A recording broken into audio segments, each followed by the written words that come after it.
तो आज हमारे बीच श्रीमान मनस्वी कृष्ण प्रभु,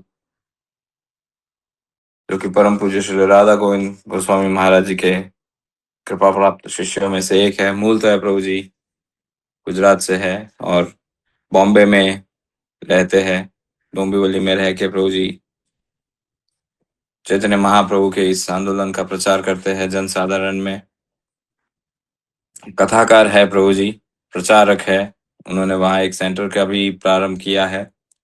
तो अभी अभी श्री वृंदावन धाम में गोवर्धन में परम पूज्य श्री वृंदावन चंद्र गोस्वामी महाराज जी की भी 7 दिवसीय कथा का आयोजन मनस्वी कृष्ण प्रभु किए थे। तो हमारा परम सौभाग्य है कि आज और कल 2 दिवस हमें प्रभु जी का संग सानिध्य मिलने जा रहा है। वैसे उनका जीवन भी बैक टू बैक कथाओं में ही व्यतीत होता है, लेकिन कुछ विशेष आयोजन हुआ जिसके चलते हमें आज और कल 2 दिन प्रभु जी का संग मिल रहा है। परसों से उनकी कथा बॉम्बे में प्रारंभ हो रही है।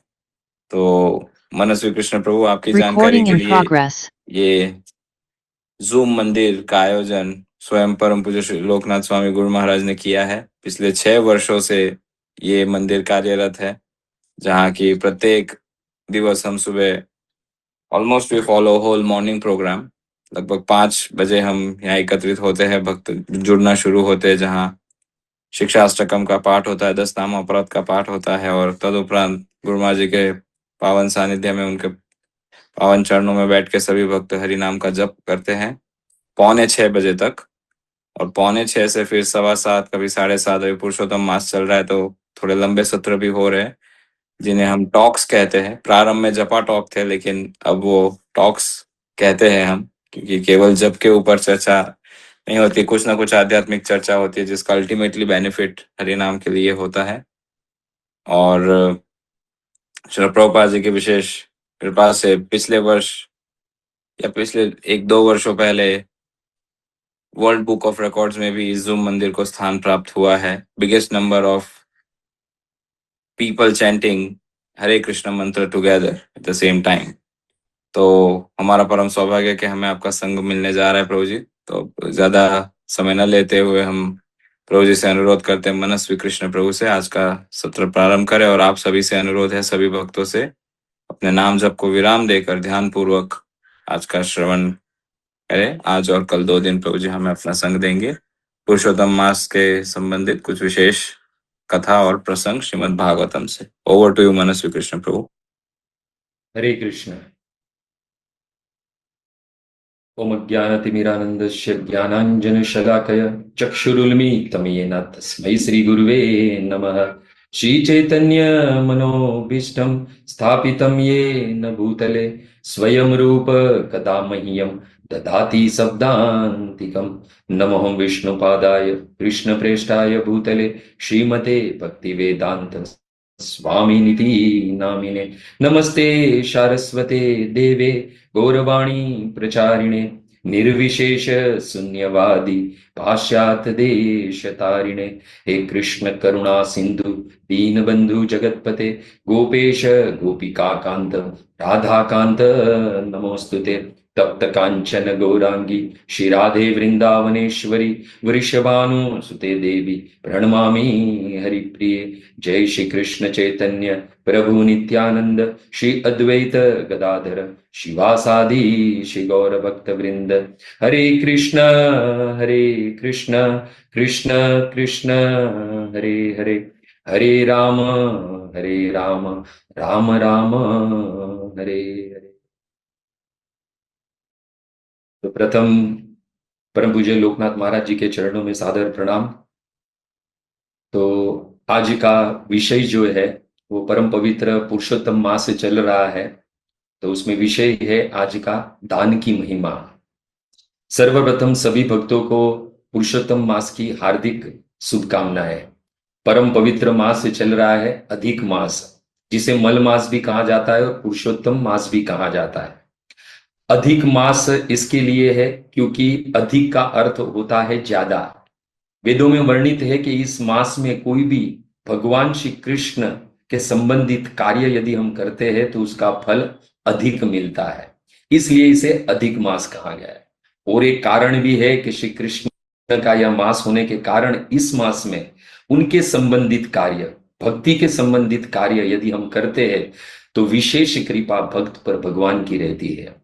जितनी भी श्री कृष्ण से संबंधित कार्य है इस अधिक मास में अधिक से अधिक करें, क्योंकि यह मास आत्मशुद्धि का अवसर प्रदान करता है, भगवत संबंध को पुनः स्थापित करने का अवसर प्रदान करता है।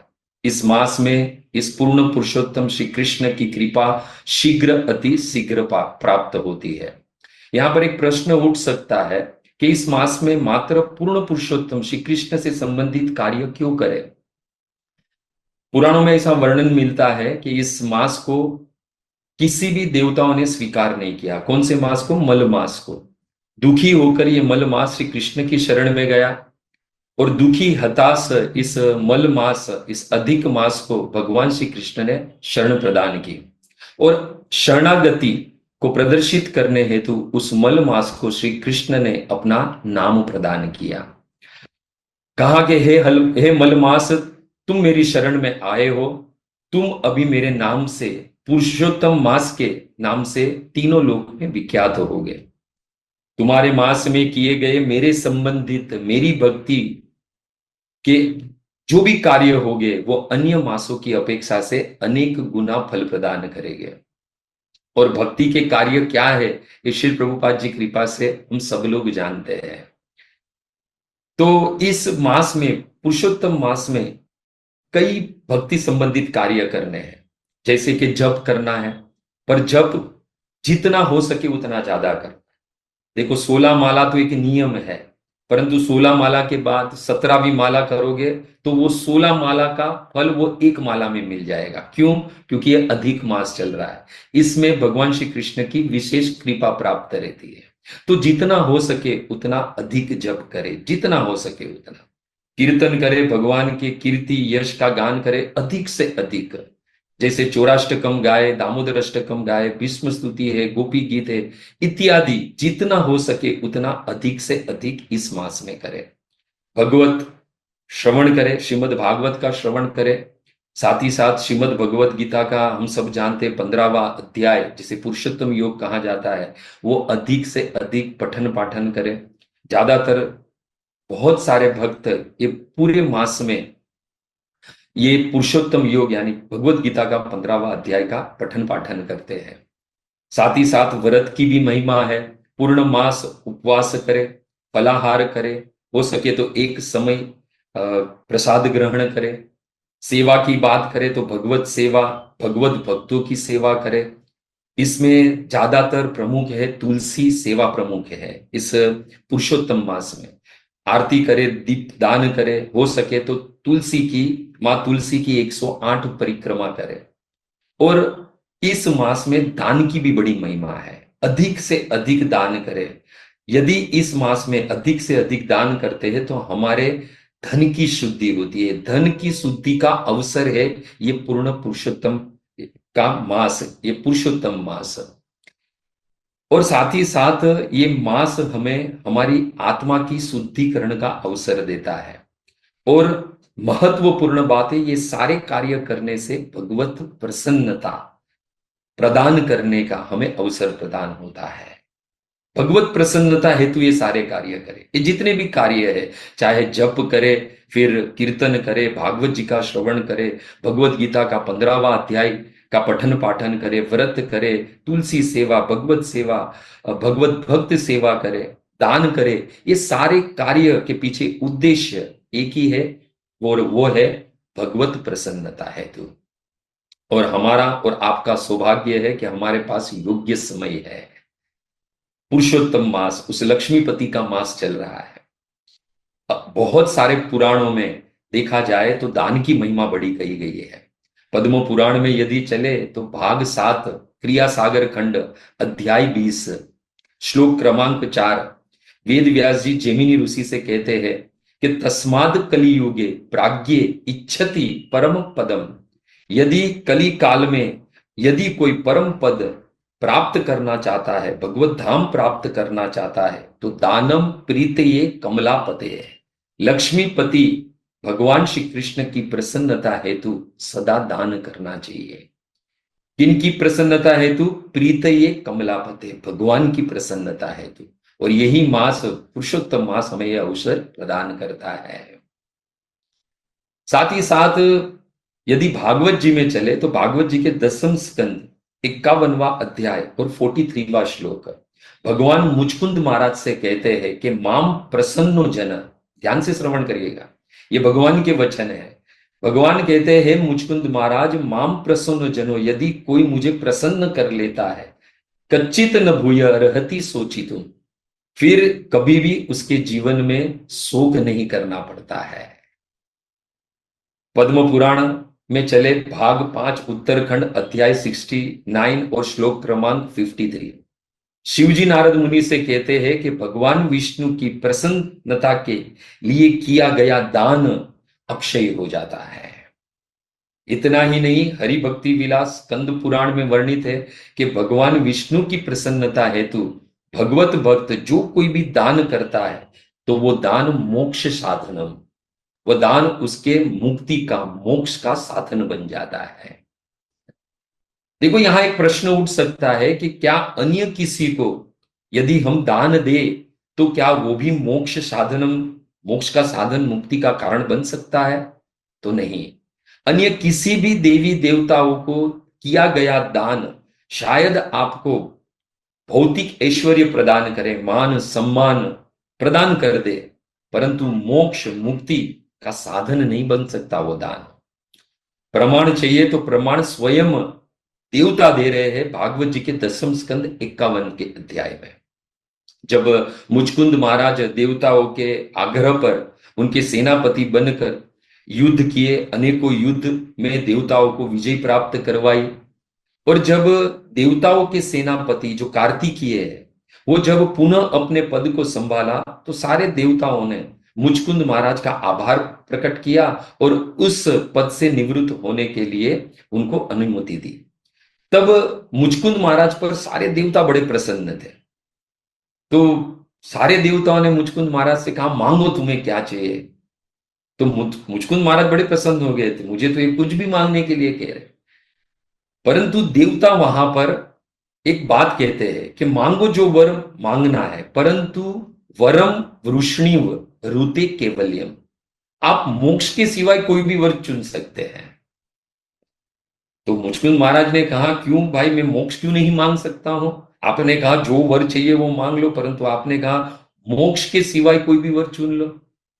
तो देवता कहते हैं, एक एव ईश्वर तस्य भगवान विष्णु अव्यय, मुक्ति देने का अधिकार मात्र अविनाशी भगवान विष्णु को ही है। इसलिए स्कंद पुराण में भगवान विष्णु की प्रसन्नता हेतु यदि दान किया जाए तो मोक्ष साधन, वो मुक्ति का साधन, मोक्ष का कारण बन सकता है। और मास कौन सा चल रहा है? पुरुषोत्तम मास चल रहा है, उन्हीं पूर्ण पुरुषोत्तम श्री कृष्ण का मास चल रहा है। तो बुद्धिमानी से दान करना चाहिए। स्कंद पुराण में चले तो सुद गोस्वामी सोनक आदि ऋषियों से कहते हैं कि भगवत प्रसन्न हेतु किया गया दान मन शुद्धि नृणाम भवेत, कहते दाता की बुद्धि को शुद्ध करता है, शुद्ध मति प्रदान करता है। और भक्तगण ये बात ध्यान रखना कि शुद्ध मति ही भक्ति के अनुकूल है। मति, मति यानी बुद्धि, और समर्पित होनी चाहिए। समर्पित बुद्धि, भगवान बुद्धि से नहीं समझ में आते हैं, बुद्धि के समर्पण से भगवान प्राप्त होते हैं। कृष्ण चरणों में समर्पित बुद्धि को कृष्णमयी मति कहा गया है। और यही कृष्णमयी मति जो है, हमारे रूप गोस्वामी पाद उसी मति की मांग करते हैं कि कृष्ण भक्त रस भाविता मति क्रियताम यदि कुतुपि लभेत, कहीं पर भी मुझे इस कृष्णमयी मति मिले तो मेरे लिए खरीद कर लेकर आओ। इस शुद्ध मति की कामना हो तो श्री कृष्ण की प्रसन्नता हेतु दान करें। देखो, दान जो है वो भी एक भक्ति का कार्य बन जाए यदि वो भगवान श्री कृष्ण के संबंध में हो जाए तो। बृहद्य नारद पुराण में चले पूर्व भाग अध्याय 11 श्लोक क्रमांक 125, सनत कुमार नारद मुनि से कहते हैं कि भगवत संबंधी यदि हम दान करें, भगवत प्रसन्नता हेतु यदि हम दान करें तो सर्व पाप प्रणाशनम, सभी पाप नष्ट हो जाते हैं हमारे। देखो बुद्धिमानी है, दान कहां करना है। सनत कुमार नारद मुनि से कहते हैं कि भगवत प्रसन्नता हेतु, भगवत संबंधित यदि दान किया जाए तो सर्व पाप प्रणाशनम, सभी पाप हमारे नष्ट हो जाते हैं।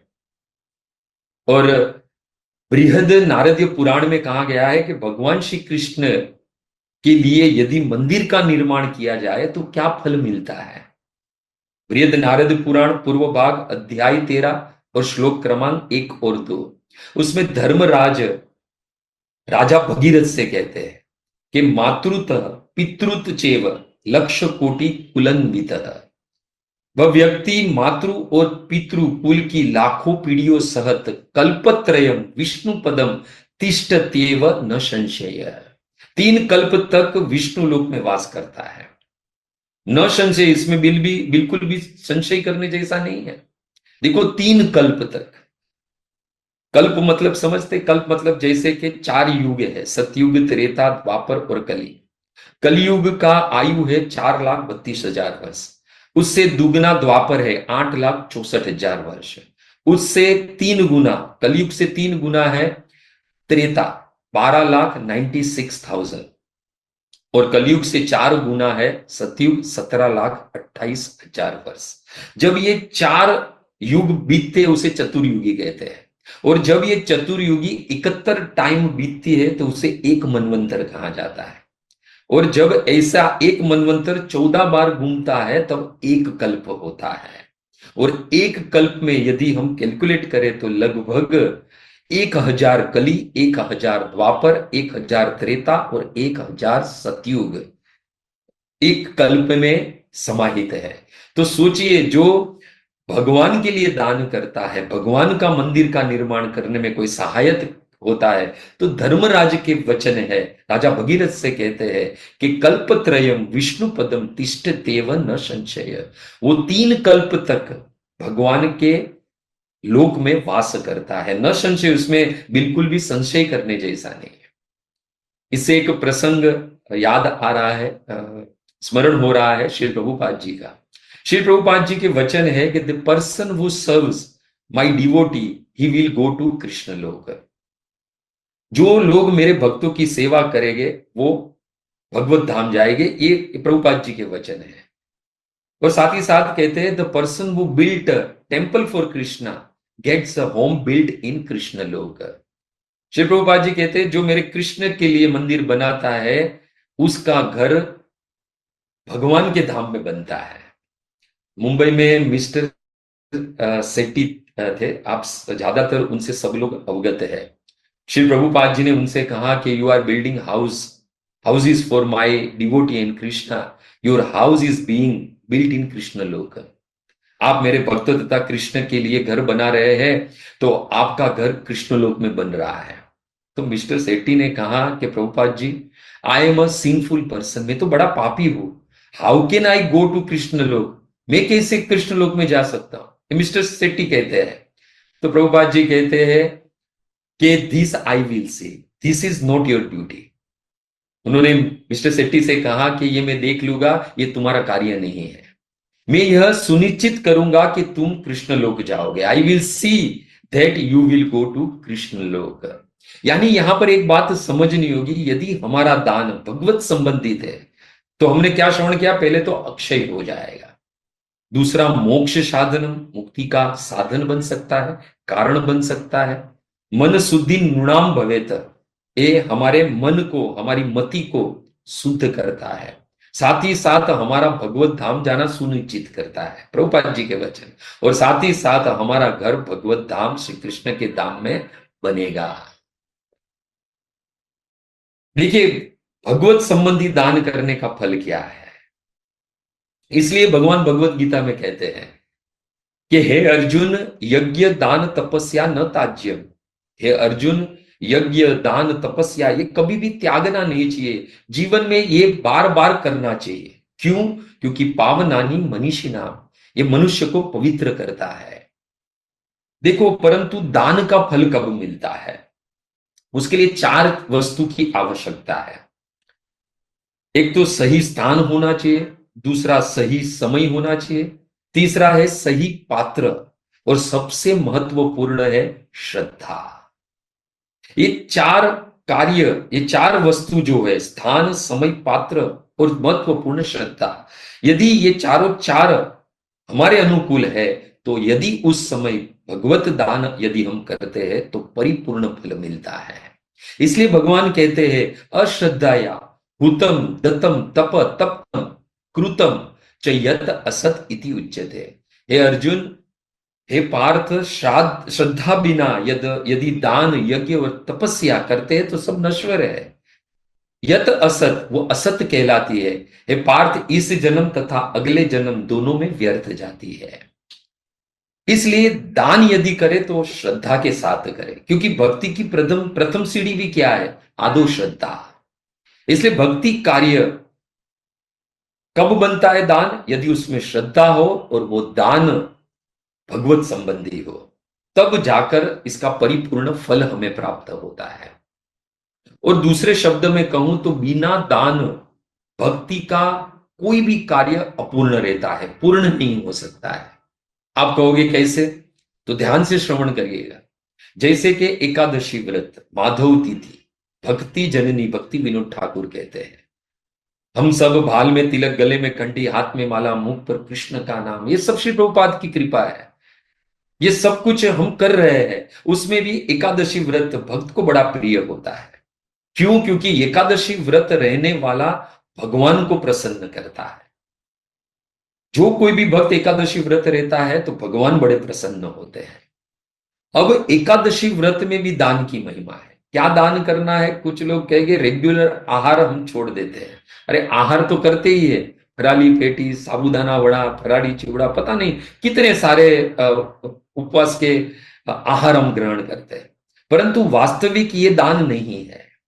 एकादशी व्रत के दिन इसमें भी दान है। वो दान क्या है? हमारी एकादश इंद्रिया।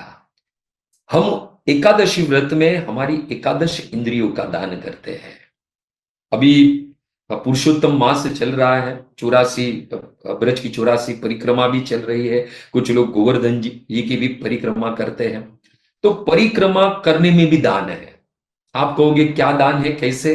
तो परिक्रमा हम करते हैं तो हम शरीर से परिश्रम करते हैं, तो शरीर का दान है।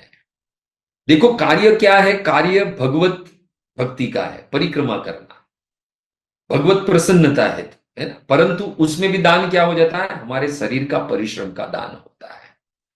अभी जूम जपाटोप चल रहा है, सब लोग श्रवण कर रहे हैं, इसमें भी दान है। इसमें कौन सा दान है? इसमें दो दान है। एक कर्ण का दान है, कान से श्रवण कर रहे हैं, और दूसरा है समय का दान। आधी से ज्यादा दुनिया सो रही है। अगर जो जगी भी है उसमें से भी 90% भौतिक कार्य के लिए जगी है।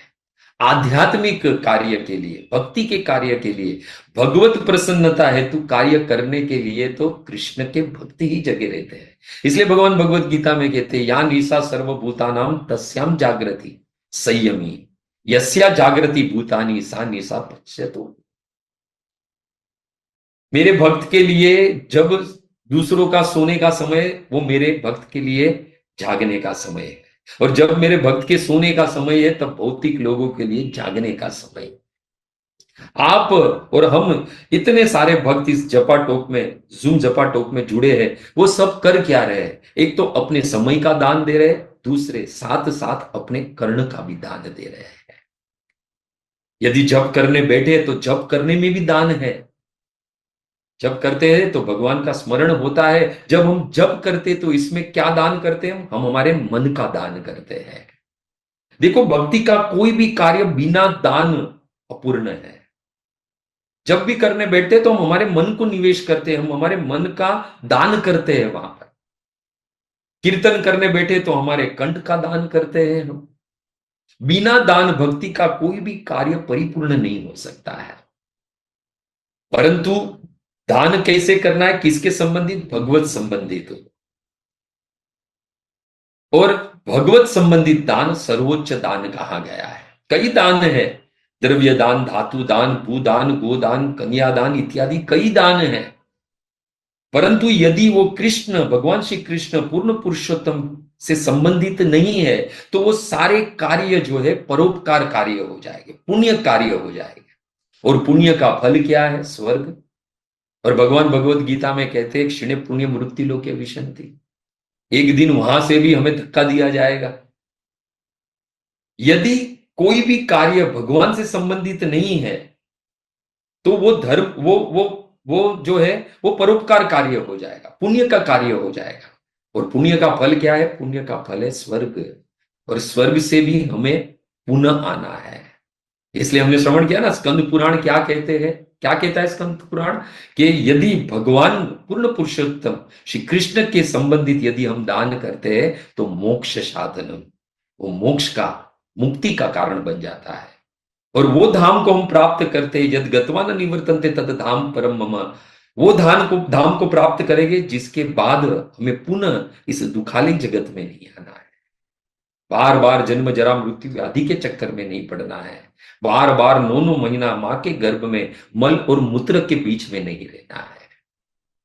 इसलिए बुद्धिमानी से दान करना चाहिए। दान यदि कृष्ण की प्रसन्नता के लिए है तो अवश्य मुक्ति का, मोक्ष का कारण बन जाएगा, वो धाम प्राप्त करवाने का साधन बन जाएगा, भगवान को प्राप्त करने का साधन बन जाएगा। इसलिए तो भगवान भगवत गीता में 9वें अध्याय में 27वें श्लोक में कहते हैं, हे अर्जुन यत करोषि यद नासी यद जुहोसी ददासी यत यत तपस्सी कौन्तेय तत् कुरुष्व मद अर्पण। भगवान सामने से कहते, कुंती पुत्र जो कुछ भी तुम करते हो, जो कुछ भी खाते हो, जो कुछ भी अर्पित करते हो, या फिर क्या ददासी यत, जो दान देते हो, तपस्या करते हो, जो कुछ भी करते हो, ये कौनते तत्कुरुष्व, सब कुछ मद अर्पणम, मुझे आप अर्पण करो। देखो, ये दान हो, जप हो, व्रत हो, ये जितने भी भक्ति के कार्य है, वो यदि हम भगवान को अर्पित कर देते हैं तो भगवान बड़े प्रसन्न होते हैं। और भक्ति उसे ही कहते हैं जिससे भगवान को प्रसन्नता मिले। ये भक्ति ही ऐसा है जिससे भगवान तुष्ट होते हैं। और जब ये दान भगवत संबंधी हो जाए तो वो भक्ति कहलाता है। देखो, ये मनुष्य जन्म मिला है, हमें गधा, कुत्ता, बिल्ली, ऊंट ये सब शरीर नहीं मिले, मनुष्य का शरीर मिला है।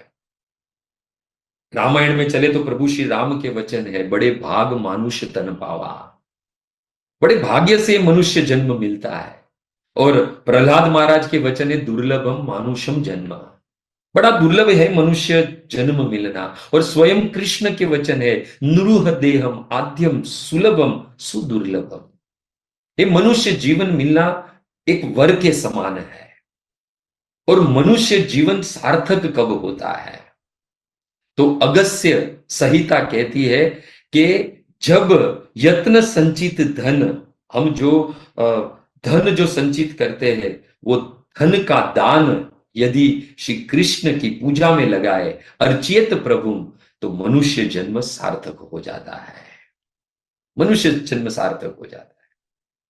यानी जो कोई भी कार्य है भगवत प्रसन्नता हेतु है तो वो भक्ति का कार्य कहा जाता है। इसलिए यदि दान भगवान के लिए किया जाता है तो भक्ति का कार्य है, और यदि भगवान से संबंधित वो दान नहीं है तो वो परोपकार और पुण्य कमाने वाला कार्य हो जाएगा। और उसका फल क्या है वो हमने श्रवण किया। देखो, हम मंदिर जाते हैं भगवान के, तो कभी कभी क्या होता है, हम भगवान के सामने खड़े रहते हैं और भगवान से ही कहते हैं कि प्रभु आप हमें दर्शन कब दोगे।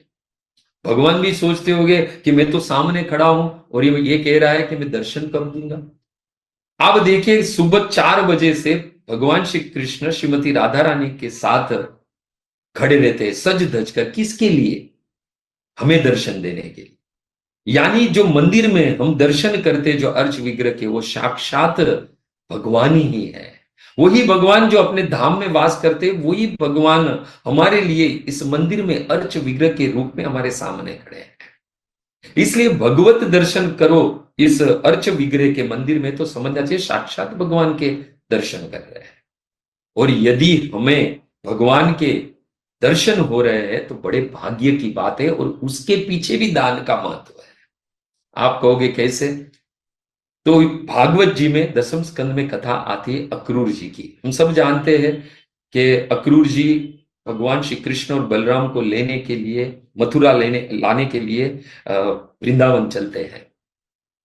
तो रास्ते में मन ही मन अक्रूर जी विचार करते हैं कि मुझे अब कृष्ण के दर्शन हो गए, अब कृष्ण के दर्शन हो गए। जैसे कि हम सुबह में मंगला आरती के लिए निकलते हैं तो मन में क्या चलता है कि अब थोड़ी देर में कृष्ण के दर्शन हो गए, अब कृष्ण के दर्शन हो गए, भगवान के दर्शन हो गए, है ना। हम थोड़ा लेट भी हो जाए तो थोड़ा हमारा स्पीड हम फास्ट कर देते हैं कि शीघ्र अति शीघ्र पहुंचे। और ये सब धाम में बहुत देखने को मिलता है। जैसे वृंदावन में जाए तो देखने को मिलता है कि जैसे ही आरती का समय हो गया है, मंगला आरती का, तो सब भक्त लोग भागते हैं कि बस जल्दी जल्दी जाकर पट खुले, उसके पहले हम खड़ा रह जाओ और पट खुले और भगवान दर्शन हो, भगवान के दर्शन हो। तो अक्रूर जी के भी मन में ऐसा चल रहा था कि अब मुझे भगवान के दर्शन हो गए। मथुरा से तो निकले पर मन में एक ही था कि बस अब भगवान के दर्शन हो गए। परंतु वापिस मन ही मन सोचने लगे कि आखिर मैंने ऐसा काम क्या किया है, किम मया आचरितम भद्रम, ऐसा मैंने कौन सा शुभ कर्म किया है, कौन सी कठिन तपस्या की है, कौन सी पूजा की है, किम दत्तम, ऐसा कौन सा ध्यान किया है कि यत दृश्यामि अथ केशवम, कि आज मुझे भगवान केशव के दर्शन हो गए। यानी भगवत दर्शन होता है तो कहीं ना कहीं हमने दान किया है, उस दान का फल है भगवत दर्शन। जब हम मंदिर में जाते हैं और भगवान के दर्शन करते हैं तो दान की बड़ी महिमा है। आप देखो जहां कहीं पे भी दान हो और यदि वो भगवत प्रसन्नता के लिए है तो क्या होता है, वो दान का फल परिपूर्ण मिलता है। और हमारे भक्ति विनोद ठाकुर, जिसे सप्तम गोस्वामी कहा गया है, वो तो कहते हैं मानस दे गे जो कछु मोरे अर्पिलु तुया पदे नंद किशोरे। अरे मेरे पास जो भी कुछ है, मेरा ये मन, ये मेरा देह, मेरा घर, मेरी धन संपत्ति, जो कुछ भी है, हे प्रभु, हे दयामयी कृष्ण, हे नंद किशोर, मैं आपके चरणों में अर्पित कर देता हूं। देखो ये सब कुछ भगवान का ही है और भगवान को ही हमें अर्पित करना है। उनका ही दिया हुआ उनको देना है, उनको दान करना है। यहां तक भक्ति विनोद ठाकुर कहते अहम मम शब्दे अर्थे यहां कच्छी होए अर्पिलु तोमार पदे ओहे दयामय। अहम मम यानी मैं और मेरा की श्रेणी में जो कुछ भी आता है, हे प्रभु मैं सब कुछ आपको दान कर दूं। यही एक भक्त का भाव होना चाहिए। आमार सर्वस्व दे गे अनुचर भाई बंधु दारा सूत द्रव्य द्वार कर से सब हैल तमी अमी हेनु दास। ये सब कुछ दान करने के बाद ही तो मैं आपका दास बनूंगा। इसलिए दान की बड़ी महिमा है। यहां पर भगवान श्री कृष्ण उद्धव जी से कहते, भागवत जी में चले तो 11वें अध्याय के 11वें स्कंद के 23वें अध्याय में ये कथा मिलती है। अवंतिका ब्राह्मण की बात आती है। बड़ा धनी था परंतु कंजूस था, कठोर हृदय का था। इसी के कारण उसके पुत्र, ससुराल वाले, उसकी पत्नी, पुत्रियां, नौकर, सभी लोग उससे स्नेह पूर्वक व्यवहार नहीं करते थे। देखो गरुड़ पुराण में कहा गया है, सुद गोस्वामी निमिषारण के सोनक आदि ऋषियों से कहते हैं कि कंजूस का धन धर्म के कार्य में नहीं लगता है तो अंत में चोर तथा राजा के हाथ में पड़ जाता है।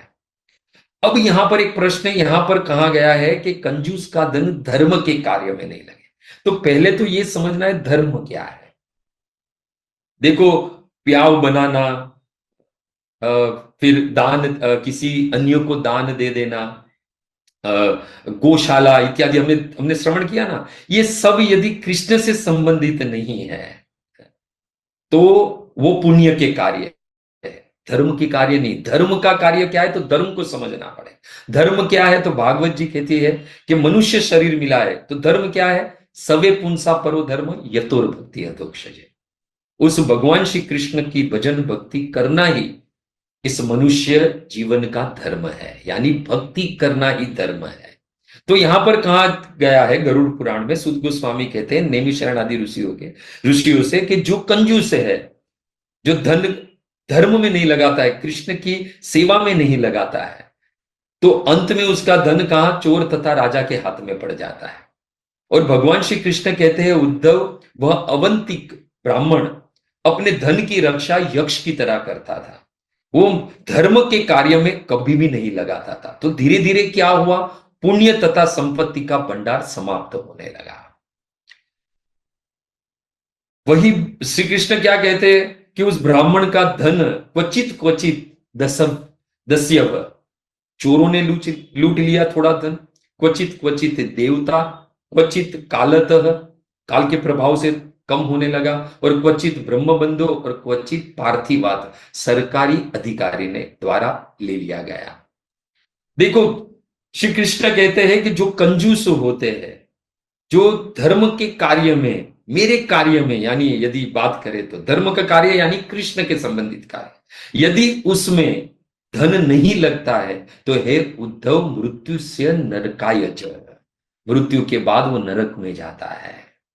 और देखो, यदि कंजूस की तरह धन संभाल के रखा, कहीं पर भी भगवत सेवा, भगवत भक्त सेवा इत्यादि में नहीं लगाया, तो भगवान श्री कृष्ण कहते हैं कि वो धन हमारे जीवन में 15 अवांछित अनर्थ पैदा करते हैं। कितने? 15।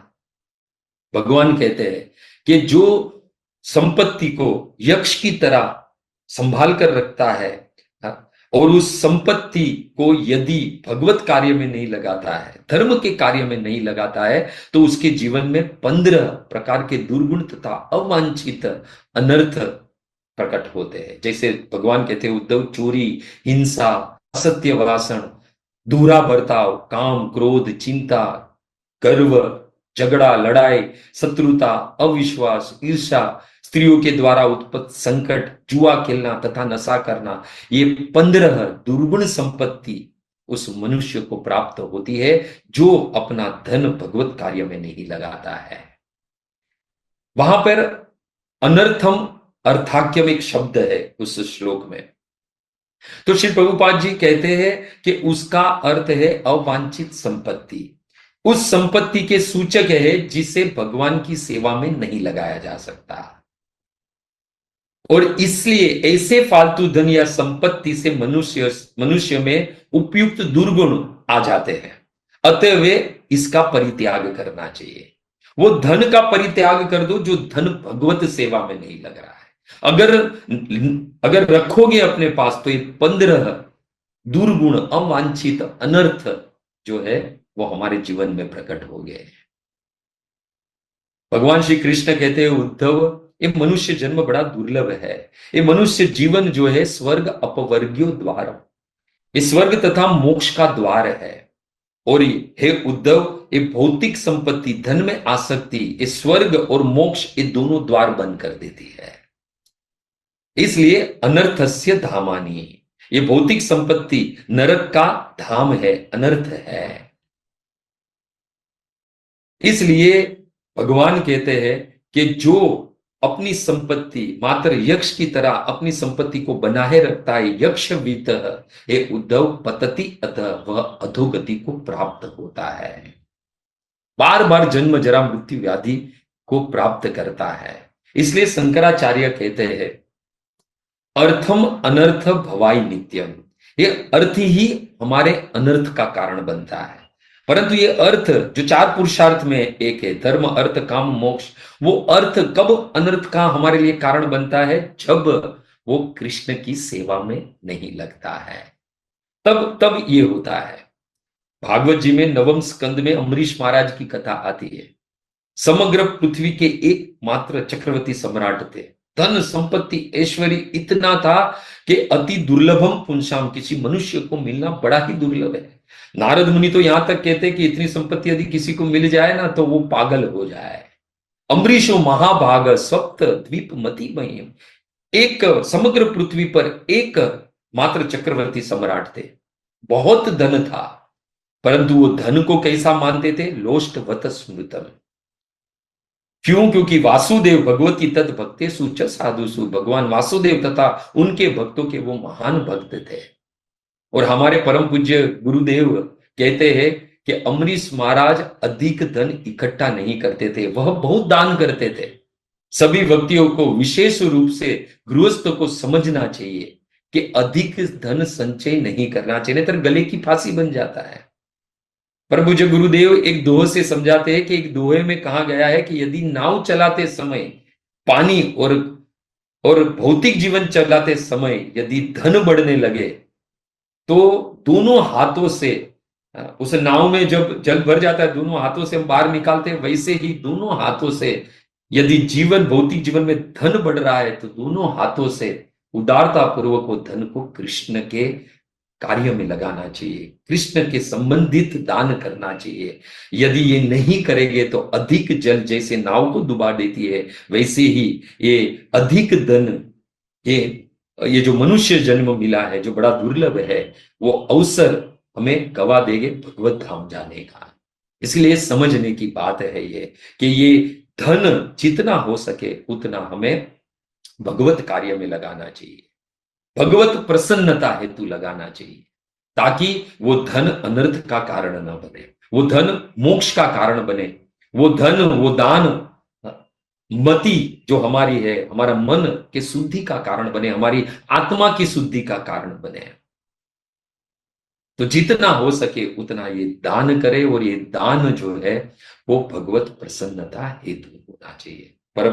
पवित्र पुरुषोत्तम मास से चल रहा है, जैसे हमने कहा ना बहुत सारे कार्य करने, उसमें से एक कार्य है ये दान देना, और दान देना भी भक्ति का कार्य है जो आज हमने श्रवण किया।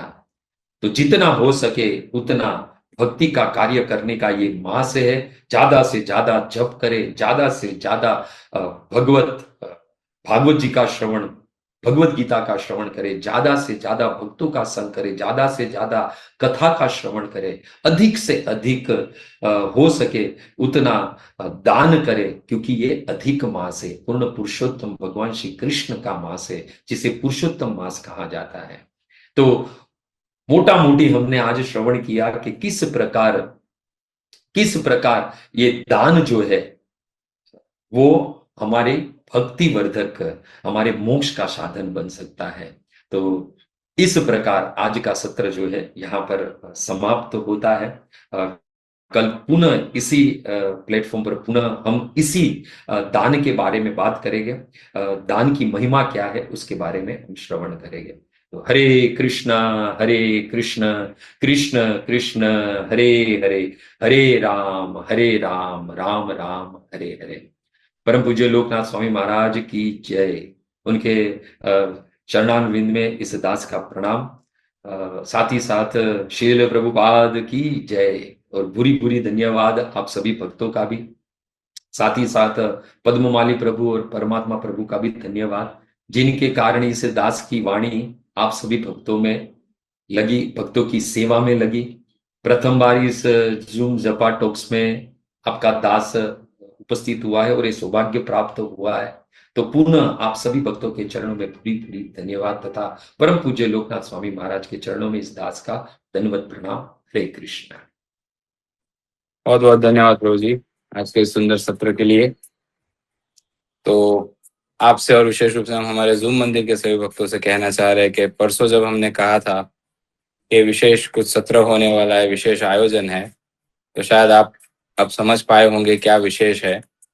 देखिए, अधिकांश हमारे जो जूम मंदिर के भक्त है या पार्टिसिपेंट्स है वे सभी गृहस्थ है। तो जिस समय हम श्रीमान अनंत शेष प्रभु के मुखारविंद से पुरुषोत्तम मास महात्म्य सुने थे, तो अगर आपको याद होगा तो उन्होंने कई बातों पे संकेत किया था, और हल्के से इस बात पे भी संकेत किया था कि पुरुषोत्तम मास में दान की भी बहुत अधिक महिमा है।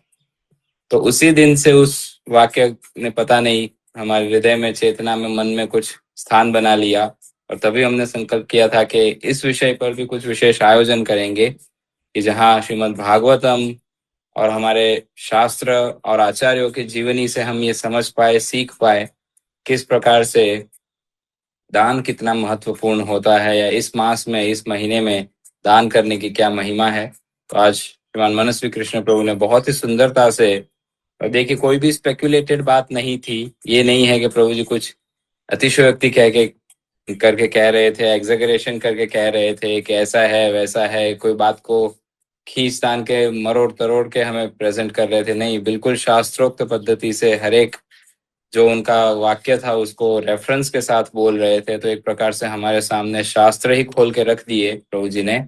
और शायद एक प्रकार से ये कहने में अतिशयोक्ति नहीं है कि भगवान ही हमें आके कह रहे हैं कि दान की कितनी महिमा है या वे क्या एक्सपेक्ट कर रहे हैं। तो कल पुनः दूसरे सत्र में हम हमारे सभी भक्तों का, हम सभी का मानस पुनः तैयार करेंगे श्रीमान मनस्वी कृष्ण प्रभु इस महत्वपूर्ण अंक के साथ। जब हम एक बार, कुछ समय हो गया लेकिन परम पूज्य श्री राधा गोविंद गोस्वामी महाराज की कथा सुन रहे थे और उसमें बलि वामन उपाख्यान सुन रहे थे, तो महाराज जी बहुत सुंदर भाव से कहे कि वास्तव में भगवान को देना ही भक्ति है, वो फिर हम कुछ भी दे। महाराज जी बहुत सुंदर भाव से, कई वर्षों पहले की ये कथा है, शायद बॉम्बे में ये कथा हो रही थी राधा रास बिहारी मंदिर में। तो महाराज कह रहे थे, ये वाक्य महाराज का हमारे मस्तिष्क में रह गया है कि भगवान को देना ही भक्ति है। क्योंकि बलि महाराज ने और तो कुछ किया नहीं, केवल दिया, और वो देने से उनको भगवान के चरणारविंद प्राप्त हुए, भगवान का श्री चरण प्राप्त हुआ। तो आइए हम सभी हमारी परंपरागत पद्धति से श्रीमान मनस्वी कृष्ण प्रभु का हृदयपूर्वक आभार व्यक्त करते हैं। हरे कृष्ण महामंत्र का उच्चारण करके, प्रभु जी इतने व्यस्त होने के बावजूद, देखिए पुनः हम ये कहना चाह रहे हैं, जो विषय प्रभु जी प्रस्तुत कर रहे हैं इस पे काफी रिसर्च लगता है। कहाँ कौन से शास्त्र में, कौन से पुराण में, कौन से स्कंद में, कहाँ कौन से श्लोक में ये कहा गया है, और केवल वो रिसर्च करके उसे सही भाव से, सही चेतना से हम सभी के सामने प्रभु जी ने प्रस्तुत किया। तो आइए हम सभी प्रभु जी का हृदयपूर्वक आभार पर व्यक्त करते हुए एक बार हरे कृष्ण महामंत्र का उच्चारण करते हैं। हरे कृष्णा कृष्ण कृष्ण हरे हरे, हरे राम राम राम हरे हरे। श्री हरिनाम प्रभु की जय। हरे कृष्ण महामंत्र की जय। ग्रंथराज श्रीमद् भागवतम की जय। श्री पुरुषोत्तम मास की जय। श्रील प्रभुपाद की जय। इस्कॉन वर्तमान आचार्य गुरु वृंद की जय। श्रीमान मनस्वी कृष्ण प्रभु की जय। वांछा कल्पतरुभ्यश्च कृपा सिंधुभ्य एव च पतितानां पावनेभ्यो वैष्णवेभ्यो नमो नमः। अनंत कोटि वैष्णव वृंद की जय। थैंक यू प्रभु जी, थैंक यू सो मच। धन्यवाद। हरे कृष्ण। हरे कृष्ण।